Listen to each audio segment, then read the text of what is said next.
पन्नगे च सुरेन्द्रे च कौशिके पाद संस्पृशि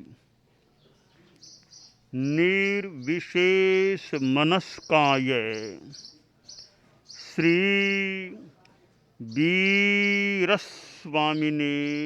नमः। आर्हत वाङ्मय में कहा गया है, नाण में गग चित्तो ये ठिओ ठावय ई परम सुयाणी ये अहिजित्ता रओ सुय समाहिए। ज्ञान का बहुत महत्व है।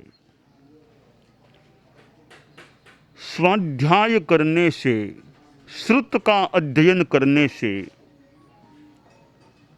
4 बातों की प्राप्ति हो सकती है।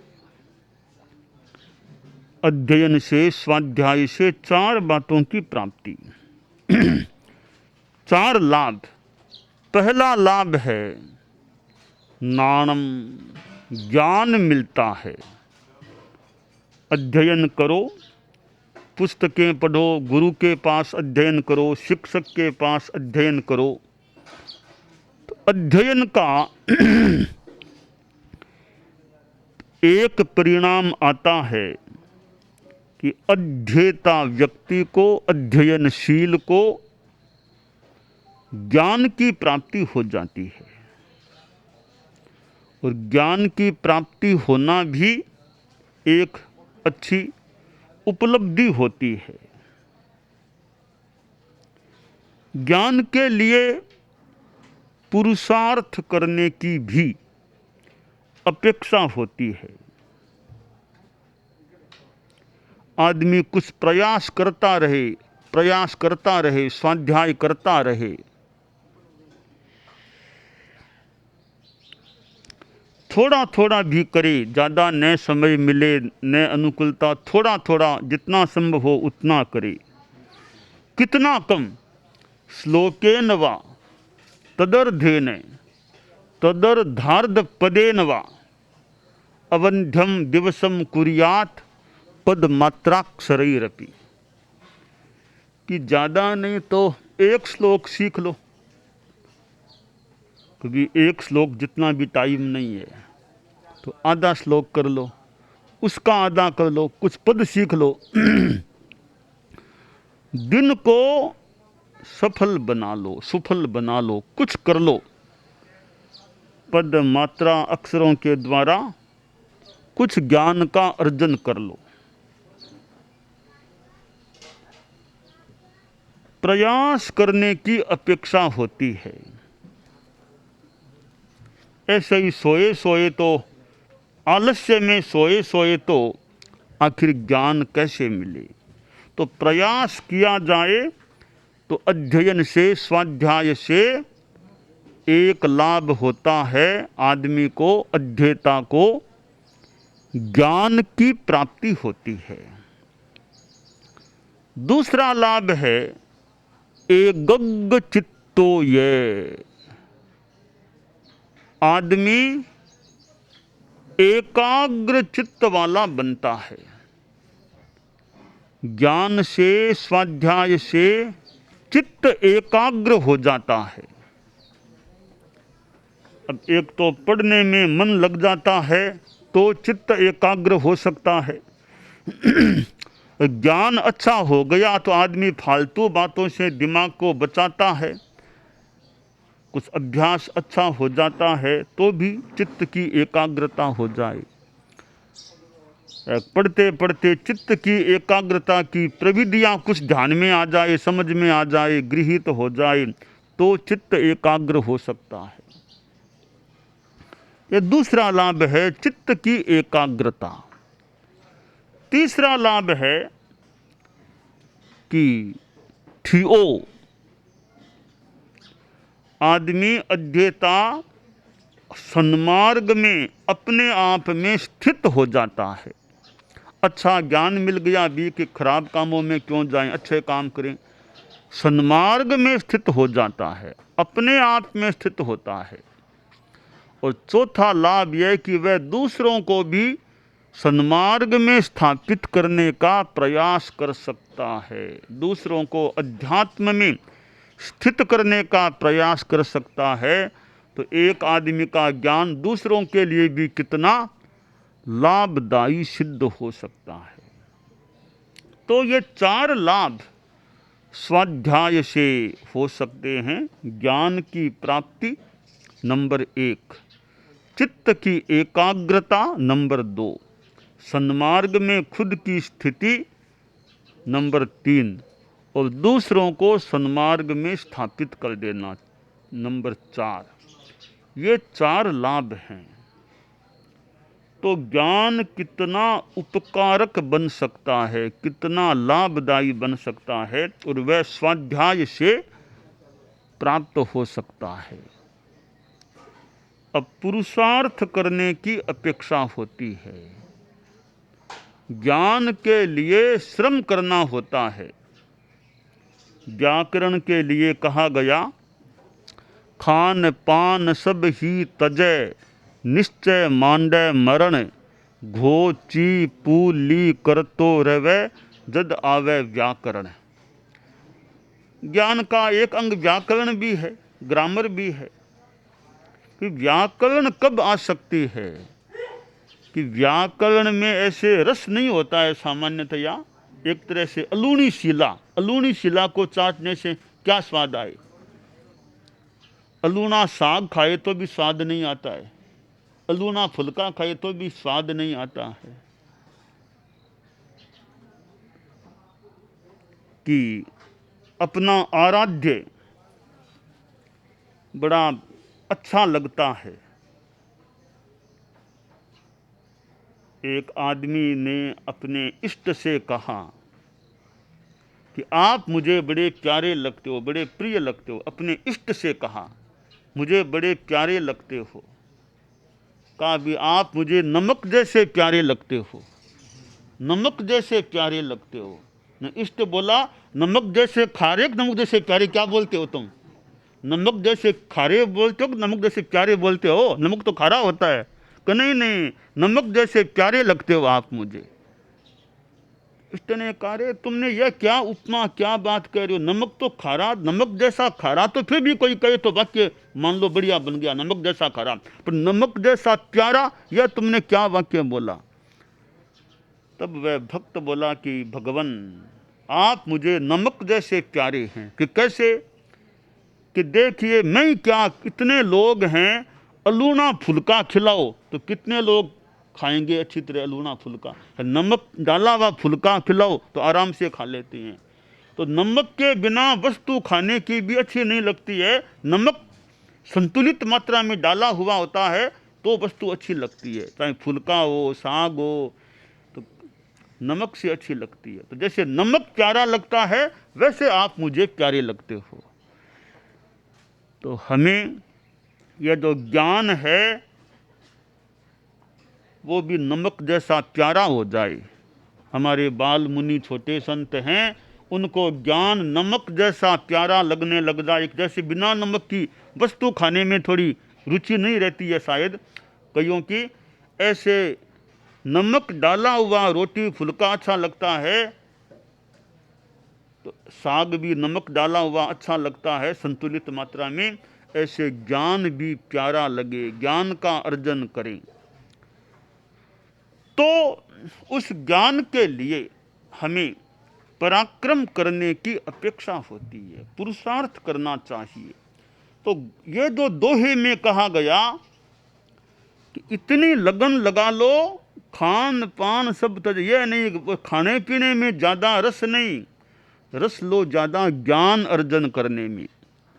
और निश्चय मांडे मरण, मानो उसके पीछे पड़ जाए ज्ञान के, व्याकरण के। घोची पूली करतो रहे, घो यानी घोकना यानी रटना, रटो रटो। ची यानी दोहराओ, चितारो। पू यानी पूछो, पूछना। ली लिखो, घोकना, चितारना, पूछना, लिखना। ये 4 चीजें जुड़ जाती हैं निष्ठा के साथ इनका प्रयोग किया जाता है तो व्याकरण आत्मगत स्वगत हो सकती है। तो भाषा के लिए व्याकरण का बड़ा महत्व होता है। संस्कृत में कहा गया है, बिना व्याकरणे नान्धः बधिरः कोश वर्जितः साहित्य रहितः पंगुः मूकस्तर्क विवर्जितः। कि भाषा के जगत में व्याकरण का ज्ञान नहीं है, वह आदमी अंधा है, समझ नहीं पाता क्या सही और क्या गलत। तो व्याकरण के बिना भाषा जगत में आदमी अंधा है। कोश, ये जो शब्दकोश है, शब्दों का ज्ञान नहीं है, शब्द भंडागार समृद्ध नहीं है, तो आदमी एक तरह से बहरा है। कोई विद्वान बोलेगा समझ में नहीं आएगा। क्यों नहीं आएगा? कि शब्दों का ज्ञान नहीं, कौन से शब्द का क्या अर्थ होता है। तो कोश के ज्ञान के बिना आदमी बहरा होता है। और साहित्य रहित है पंगुः, जिसका साहित्य के क्षेत्र में विकास नहीं है, साहित्य की किताबें पढ़ी नहीं है, साहित्य को समझता नहीं है। साहित्य जिस देश में है, एक प्रकार की वह संपदा होती है। अंधकार है वहाँ जहाँ आदित्य नहीं है, अंधकार है वहाँ जहाँ आदित्य नहीं है। मुर्दा है वह देश जहाँ साहित्य नहीं है, मुर्दा है वह देश जहाँ साहित्य नहीं है। तो यह ज्ञान एक प्रकार का आदित्य होता है या प्रकाश होता है। तो उसके लिए आदमी प्रयत्न करे, पुरुषार्थ करे। और जो समय विशेषतया ज्ञानार्जन का है, यह कैशोर्य का समय विशेषतया ज्ञानार्जन का है, उसमें तो और ज़्यादा ज्ञान प्राप्ति का प्रयास होना चाहिए। कहते हैं परम पूज्य कालूगणी भी वो ज्ञान अर्जन के लिए घोकते, सुना तो आचार्य बनने के बाद भी ज्ञान अर्जन का प्रयास करते। तो हमारे धर्म संघ में आचार्यों ने भी ज्ञान के लिए कितना प्रयास किया है। परम पूज्य कालूगणी को संस्कृत भाषा का मानो विकास करने के लिए कितना प्रयास करना पड़ा होगा। अब प्रयास, पुरुषार्थ, मैं अपना पुरुषार्थ करूं। अन्यालंबन तो यदूर्ध्व गमनम तन्नास्ति रिक्तम भयात। क्यों तो सापेक्ष बात हो सकती है। दूसरों के सहारे सहारे आदमी बढ़ता है, वो एक बात है। स्वयं के पुरुषार्थ से आगे बढ़े, उसका कुछ अलग महत्व होता है। तो जहां अपेक्षा, आवश्यकता, वहां तो दूसरों का भी सहारा लेना होता है। कोई वृद्ध आदमी है 85-90 का, उसको तो सहारा लेके कई बार मान लो आगे चलना पड़ सकता है। पर जवान है, अपेक्षा नहीं, वो क्यों दूसरे का सहारा लेकर के चले। तो खैर, हम अपना पुरुषार्थ करें। वो विद्यार्थी पढ़ रहा था, अब पढ़ने की लगन, परीक्षा के दिन सामने थे, रात को 11 बज गए, 11:30 बज गए, पढ़ता ही जा रहा था। बड़ी लगन थी, लगन बहुत थी पढ़ने की। कहते हैं सरस्वती ने ज्ञान से देखा, रे बच्चा इतनी देर हो गई अभी तक पढ़ता जा रहा है। तो उसकी पढ़ने की लगन से प्रसन्न होकर सरस्वती साक्षात सामने खड़ी हो गई। बच्चा तो ऊपर देखता नहीं, वो तो अपने पढ़ने में लगा, ऊपर देखता ही नहीं है बच्चा। तो सरस्वती ने सोचा, रे वाह कितनी लगन है, मैं आ गई, मुझे देखता ही नहीं, अपने काम में पढ़ने में लगा है। तो सरस्वती ने कहा, वत्स देखो कौन आई है। तब गर्दन ऊंची की, कि माँ आप सरस्वती, कहाँ बेटा आई हूँ, आज तुम्हारे पास आई हूँ। बच्चा खड़ा हुआ कि माँ बहुत कृपा हुई कि आप पधारे हो यहाँ, आपके दर्शन मानता हूँ बड़े सौभाग्य से मुझे मिले हैं। बहुत कृपा की, आपने दर्शन दे दिए। मेरी परीक्षा भी सामने है, परीक्षा से पहले आपके साक्षात दर्शन हो गए हैं। सरस्वती बोली अब पढ़ना बंद करो, सो जाओ, बहुत देर हो गई, सो जाओ, रात को बहुत देर हो गई, सो जाओ। कि माँ पढ़ना तो चाहता हूँ, परीक्षा सामने है, पढ़ना चाहता हूँ, मेरे कई विषय अभी और बाकी रह गए हैं पढ़ने के, तो पढ़ना तो होगा ना। सरस्वती बोली चिंता मत कर, मैं तुम्हें अच्छे अंकों से, आशीर्वाद से, मेरे आशीर्वाद से अच्छे अंक तुम्हें मिलेंगे, सो जाओ आराम से, कोई जरूरत नहीं पढ़ने की। लड़का बोला माँ बहुत कृपा है तुम्हारी यह तो, पर मैं तो पुरुषार्थ करना चाहता हूँ, पढ़ना चाहता हूँ। देवी और प्रसन्न हुई, वाह मैंने इतना कह दिया तो भी इसकी लगन है कि मैं पढ़ूं, कि माँ मैं तो खुद का पुरुषार्थ करना चाहता हूँ, पढ़ना चाहता हूँ। तो माँ बोली कि बेटा मैं आई, कुछ तो मेरे से सहयोग लो, कुछ तो लो मेरे से। तो लड़का बोला माँ इतनी आपकी कृपा है तो एक काम करो, मैं इस दिए के प्रकाश में पढ़ रहा हूँ, आप इस दिए में तेल डाल दो, दिया जलता रहे और मैं कई घंटों तक पढ़ता रहूं। सरस्वती ने सोचा रे दुनिया में ऐसे भी बच्चे हैं, तो ऐसे बच्चे ज़्यादा होंगे तो हम काल्पनिक चिंतन कर लें कि दुनिया में ज्ञान का विकास हो सकेगा। हमारे परम पूज्य जीतमल जी स्वामी चौथे आचार्य थे। यह सरस्वती और बच्चे का प्रसंग है तो हमारे तो जीतमल जी स्वामी का भी प्रसंग है कि नाटक हो रहा था, वो पाली मारवाड़ का पाली नाटक हो रहा था, पर मुनि श्री जीतमल जी अपने लेखन में या काम में मस्त थे। नाटक नहीं, कर्मों के साटक, कर्मों को तोड़ने वाले, अपने काम में लीन। तो ये सरस्वती और बच्चे का प्रसंग है, संभवतः कुछ अंशों में तुलना हो सकती है जीत मुनि की। एक वृद्ध आदमी भी नाटक के दर्शकों की भीड़ में था। उसने देखा रे तेरापंथियों का साधु है, देखता हूँ नाटक को ये देखता है कि नहीं। इतना समय बीता और वो मुनि जीत अवस्था भी कमी रही होगी, नाटक की ओर देखा ही नहीं, वो तो अपने काम में मस्त है। तो वृद्ध आदमी ने लोगों से कहा रे, जो भी कहा भाव उसका ये माने कि अरे ये तेरापंथियों का साधु है, इतनी देर मैंने ध्यान रखा ये नाटक को देखता कि नहीं देखता, अगर देख लेगा तो मेरे पास है तेरापंथ की निंदा का मसाला आ जाएगा कि देखो तेरापंथी साधु हैं, दीक्षा दे देते हैं इनको, ये नाटक देखते हैं। इसने तो आंख उठाकर भी नहीं देखा। तो वृद्ध आदमी हूं मैं, भविष्यवाणी करता हूं कि ऐसे साधु तेरापंथ में हैं तो तेरापंथ की 100 वर्ष की नींव तो लग गई, 100 वर्ष की नींव तो लग गई। ऐसे साधु जिस संग में हैं, इतने एकाग्र चित्त वाले। तो खैर 100 वर्ष तो उस बात को कितने वर्ष बीत गए हैं, 100 से ज़्यादा वर्ष बीत गए हैं। अब तो 100, 200, 500 की बात एक अलग बात है।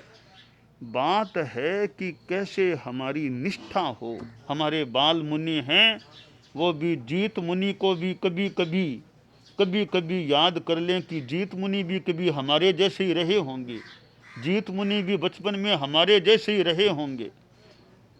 और उनको भारमल जी स्वामी, रायचंद जी स्वामी, 2 आचार्यों के युग में रहने का मौका मिला। मुनि श्री हेमराज जी स्वामी के पास रहने का मौका मिला था। तो हमारे जैसे ही कभी बाल मुनि जीत रहे होंगे, तो हम भी उनके उन आदर्शों को, अच्छी बातों को ग्रहण करने का प्रयास करें। कि नाटक भी है तो अध्ययन का समय है, तो ध्यान अध्ययन में है, नाटक नहीं। हमें तो अभी अध्ययन करना है। ऐसी निष्ठा हमारे बाल मुनियों में रहे। वो जीत मुनि की पीढ़ी में आगे बढ़ने वाले हों कि ज्ञान अर्जन में हम भी यानी अप्रमत्तता कह दें, एकाग्रता कह दें, अनासक्तता, जो भी उपयुक्त शब्द हो, हम भी जीत मुनि से प्रेरणा लें। बाल मुनि क्या, हमसे भी बाल ही हैं एक अपेक्षा से। जयाचार्य को सामने रखें, हम भी उनके सामने किसी अपेक्षा से बाल हैं। हम अपने आप को बाल नहीं भी माने, कुछ उम्र यानी बालावस्था से पार हैं, तो ये तो कई बाल मुनि ही हैं। तो बाल मुनि तो हमारे वो निहाल हो जाएं। निहाल तो ऐसे हो ही गए, माने कुछ तो निहाल हो ही गए हैं, धर्म संघ में दीक्षित हैं, वो निहाल हो जाएं कि जीत मुनि जैसी वो एकाग्रता, अनासक्तता जो भी का गुण भी विकसित हो, ज्ञान में आगे बढ़े। ये कमनीय है।